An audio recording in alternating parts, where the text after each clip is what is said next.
Dawah in Arabic translates to mean call or to invite. In the Islamic context, it refers to the process of calling, conveying, inviting people towards the message of Islam, towards God, towards the truth, towards the right path prescribed by the Almighty for mankind.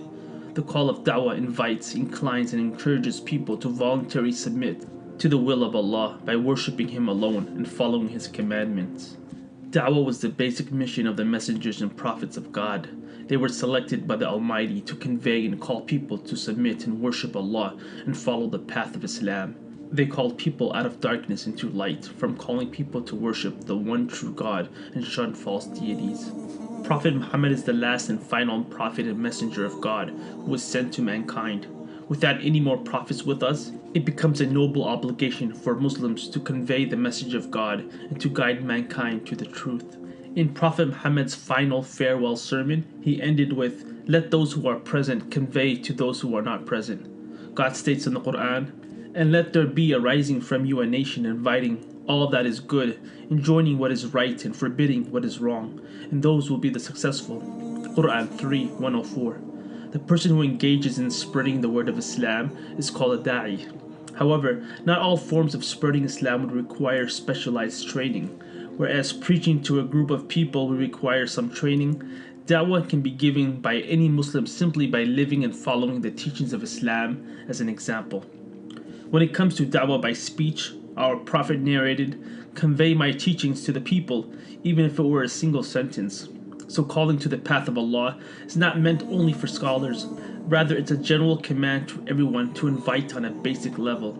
A Muslim has 4 requirements to enter paradise, which include having faith, performing righteous deeds, advising others to the truth and righteousness, and being consistent and patient while doing so.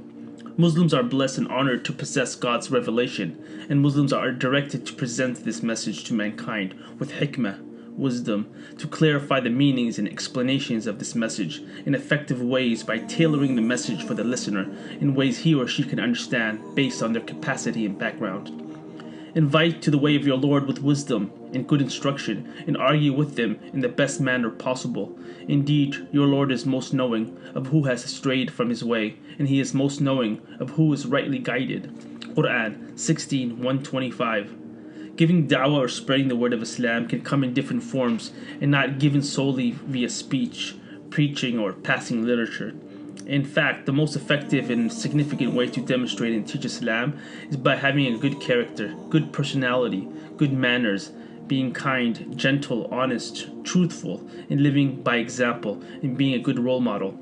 It becomes imperative for the caller of Islam to possess these characteristics to effectively convey the message. In fact, before a person or a community invites others to Islam, there need to be certain good qualities established in them to hold credibility and strength, like truthfulness, good morals, good manners, good character, ability to rely on them, etc., so the message they carry can hold strong and can be taken seriously by others. Without these qualities, the message one delivers will not carry any weight, nor will it be taken seriously by others. One's message will not be taken seriously if their character or action is not good or line up with what they are preaching, nor would anyone believe what that person is saying if they steal, lie, or cheat.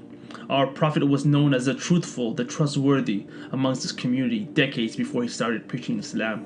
Dawah also involves helping and reminding other Muslims who may be lacking in certain areas of their religion by commanding good and forbidding evil. It should be noted that not everyone is intended to be a scholar or a preacher, and that da'wah comes in many different forms. People can engage in da'wah in many ways to benefit people in society. It is the duty of every Muslim to better his or her family, community, and society to the best of their ability. A Muslim should be involved in and committed to the forefront of battles and struggles against racism, injustice, poverty, aggression, etc. A Muslim is one that gives back to his community and society, and is not one that is selfish and only self-serving. A Muslim is one that serves something of value to others, making a positive change and impact on others. Whether it comes in the form of volunteering, social work, helping local orphanages, helping the poor, counseling, political activism, building schools, or advising one's peer or community youth. For example, a Muslim doctor should devote 1 day a week or a month to give back to his community by offering free services to those who do not have health care or volunteering at a free clinic. One needs to ponder and reflect over his or her own talents, unique skills, strengths, education, background, and personality, discovering those specific qualities that God has gifted them that they can be used to benefit others. That gift can come in form of teaching others, creativity, leadership, knowledge, etc. Our Ummah Islamic community needs help and services from all angles. God's last and final prophet stated, "The most beloved to Allah are the most beneficial to the people." Whereas a Muslim does not perform these deeds with the intention to show off to others, their display in public can become a good means of da'wah to non-Muslims, or even, for that matter, to weak or non-practicing Muslims. One can become inspired and curious about Islam when seeing a female Muslim doctor or nurse with hijab on representing Islam by volunteering and offering complimentary services at a free clinic. The one that engages in work of da'wah needs to be patient and not surrender or lose hope. One does not know which of one's words will be planted in the listener's heart, growing and changing their life. The one that engages in the work of da'wah also needs to realize that he or she does not have the ability to transform anyone's heart or mind.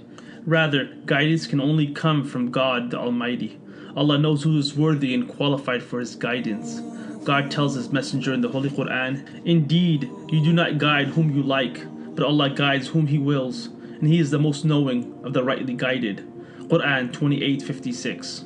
The job and duty of God's messengers and prophets, as well as ours, is to remind others of Islam in clear terms and as kindly as possible. The rest is up to God. Your duty is only to convey the message, and on us is the reckoning. Quran 13:40. The one that engages in conveying God's message needs an understanding of the Islamic discourse, as detailed in the Quran and Sunnah, and should be knowledgeable about the issues he addresses.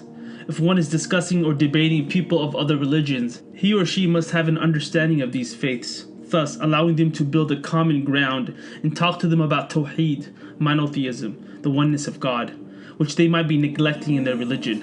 The Quran instructs Muslims to give da'wah to people of the book, the Christians and the Jews, by emphasizing the similarities between the different faiths and establishing common ground, while reminding them that we should worship none but Allah, the one and only Creator, and not to associate any partners with Him.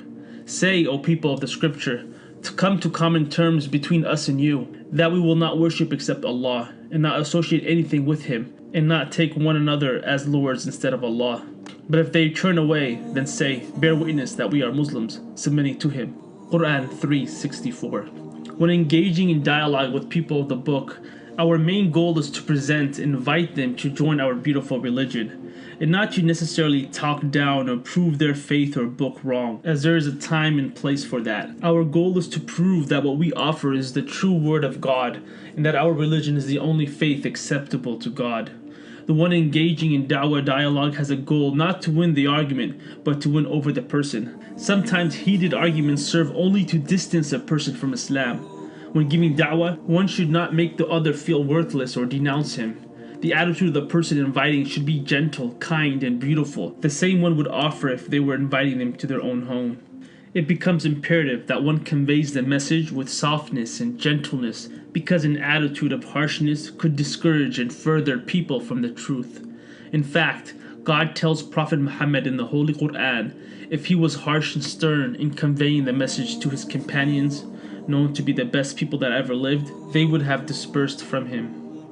God also instructed Prophet Moses and his brother Prophet Aaron, Harun in Arabic, to gently and softly convey the message of Islam to the Pharaoh, despite his repute as the worst human being that ever lived, who proclaimed himself as a god and killed babies and innocent people. The success of da'wah is measured by one's intention and effort, and not necessarily from the number of people they convert. One might give da'wah for years and not convert a single soul. In fact, Prophet Noah preached the message of Islam for about 950 years and witnessed a very few conversions.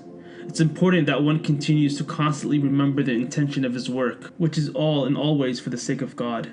For those that feel they don't have time to spread the word of Islam, they must realize that those currently spreading the word are themselves busy people who make time in their hectic schedules for da'wah, an activity they see as an obligation. This is what God expects from them, something they do in exchange for the great rewards that awaits them. Additionally, God states that the best manner of speech one can utter in this world is those words of invitation that draw people to God's religion, inviting others to grasp and comprehend the purpose of their creation.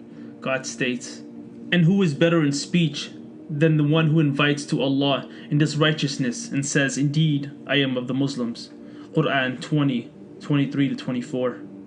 Additionally, for the ones that spread the word of Islam and teach others well, our Prophet narrated, "Indeed, Allah, His messengers, the inhabitants of the heavens and the earths, even the ant and the hole, even the fish pray for the blessings on those upon the ones who teach people to do good." In addition, our Prophet narrated, "Whoever directs someone to do good will gain the same reward as the one who does the good." So if someone accepts Islam from you, you will receive the great rewards from God for the effort. On the Day of Judgment, non-Muslims will face Allah, the ultimate judge, and will be questioned regarding their faith.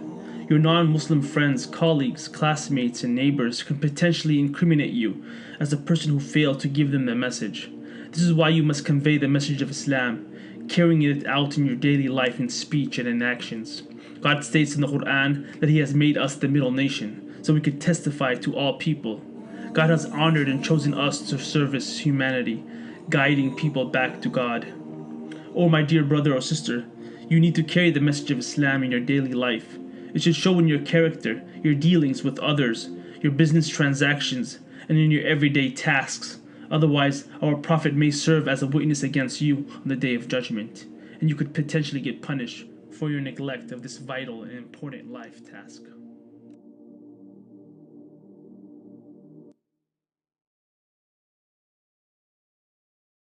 Our Prophet narrated, "Whoever guides another to a good deed will get a reward similar to the one who performs it." So please like, subscribe, and share this video. Assalamu alaikum.